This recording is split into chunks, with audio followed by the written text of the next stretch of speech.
आज मैं आपको थर्ड ईयर में एक पेपर है क्वांटम मैकेनिक्स, उसमें एक टॉपिक है फोटो इलेक्ट्रिक इफेक्ट, इसके बारे में बताता हूँ।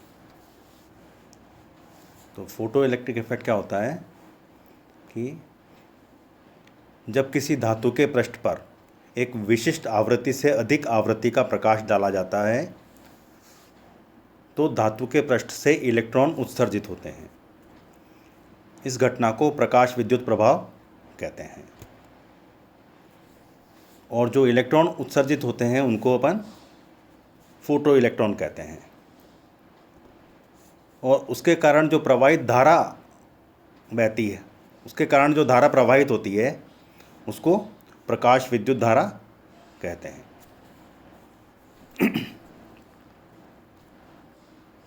नीचे एक डायग्राम दिया हुआ है, इसमें एक ट्यूब है, इसमें दो प्लेटें लगी हुई हैं P1 और P2।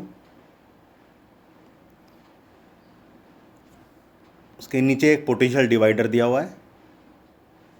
पोटेंशियल डिवाइडर की सहायता से अपन प्लेट P1 पर को नेगेटिव पोटेंशियल पे रखते हैं और प्लेट P2 को पॉजिटिव पोटेंशियल पे रखते हैं। और पोटेंशियल डिवाइडर की सहायता से अपन P1 और P2 के मध्य विभवांतर का मान भी बदल सकते हैं।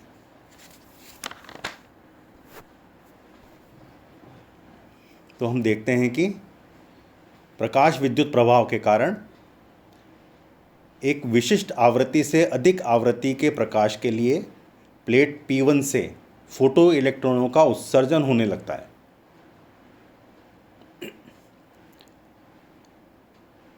तो और वो इलेक्ट्रॉन संग्राहक प्लेट P2 पर पहुंचते हैं, तो जिसके कारण परिपथ में प्रकाश विद्युत धारा प्रवाहित होती है। ठीक है, अपन ने एक ग्राफ खींचा है, किस किस में,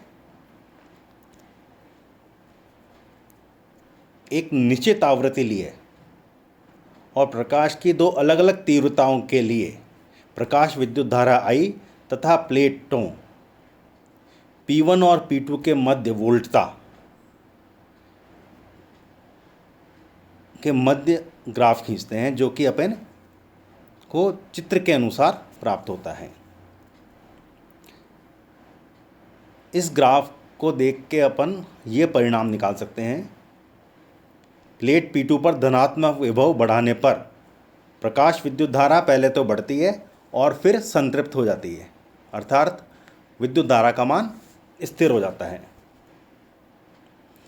जब प्लेट P2 को नेगेटिव पोटेंशियल पे रखा जाता है तो प्रकाश विद्युत धारा का मान एकदम शून्य नहीं होता।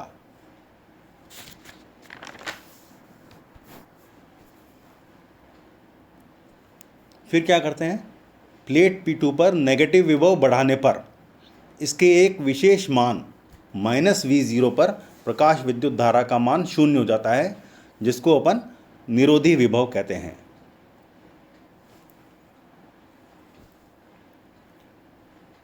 और स्थिर आवृत्ति के प्रकाश के लिए निरोधी विभव का मान प्रकाश की तीव्रता पर निर्भर नहीं करता, क्योंकि अपन ने ग्राफ खींचा है, उसमें अपन को दो ग्राफ प्राप्त हो रहे हैं, पीछे बढ़ाने पर वो एक ही बिंदु पर मिलते हैं। तो अपन क्या कह सकते हैं कि निरोधी विभव का मान प्रकाश की तीव्रता पर निर्भर नहीं करता। अब अपन प्रकाश विद्युत प्रभाव के कारण जो मुख्य परिणाम प्राप्त हुए उसके बारे में डिस्कस करते हैं।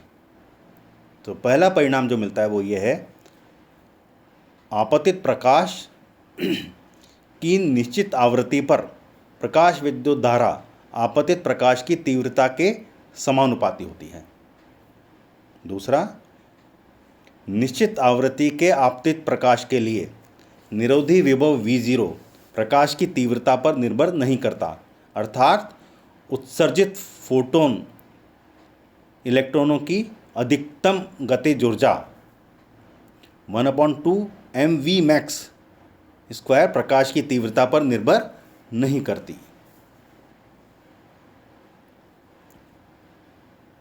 और अपन लिख सकते हैं कि 1/2 mv max square equal to E × V0। E यहाँ पर इलेक्ट्रॉन पर चार्ज है और V0 निरोधी विभव का मान है। तीसरा परिणाम जो हमको प्राप्त होता है वो ये है, निरोधी विभव V0 प्रकाश की आवृत्ति पर निर्भर करता है एवं फोटो उत्सर्जक प्लेटों के पदार्थ पर निर्भर करता है। मतलब ये अलग अलग पदार्थ के लिए अलग अलग होता है।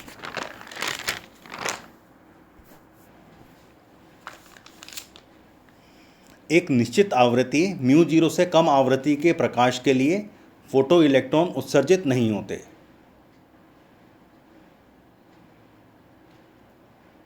और ये जो न्यूनतम आवृत्ति है जिससे कम आवृत्ति पर फोटो इलेक्ट्रॉन उत्सर्जित नहीं होंगे, तो उस न्यूनतम आवृत्ति को अपन क्या कहते हैं, देहली आवृत्ति कहते हैं। और ये देहली आवृत्ति अलग अलग पदार्थों के लिए अलग अलग होती है, यानी कि देहली आवृत्ति का मान पदार्थ के ऊपर निर्भर करता है। और क्या कह सकते हैं, फोटो इलेक्ट्रॉन के अधिकतम गतिज ऊर्जा 1/2 Vmax square equal to E into V0 अपन ने पहले भी लिखा था। और V0 प्रकाश की आवृत्ति पर निर्भर करता है।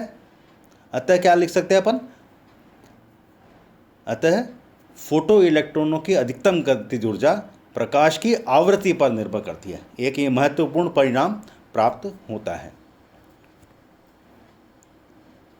एक और है, जैसे ही उत्सर्जक प्लेट पर प्रकाश आपतित होता है वैसे ही बिना किसी काल पश्चता के प्रकाश विद्युत धारा प्रवाहित होने लगती है। यानी कि पदार्थ के ऊपर फोटोन गिरा तो तत्काल ही इलेक्ट्रॉन उत्सर्जित होते हैं और प्रकाश विद्युत धारा प्रवाहित होने लगती है। यानी कि इलेक्ट्रॉन के उत्सर्जन में कोई समय नहीं लगता है, इसमें कोई समय गवाया नहीं जाता, जिसको अपन क्या कहते हैं, काल पश्चात्ता।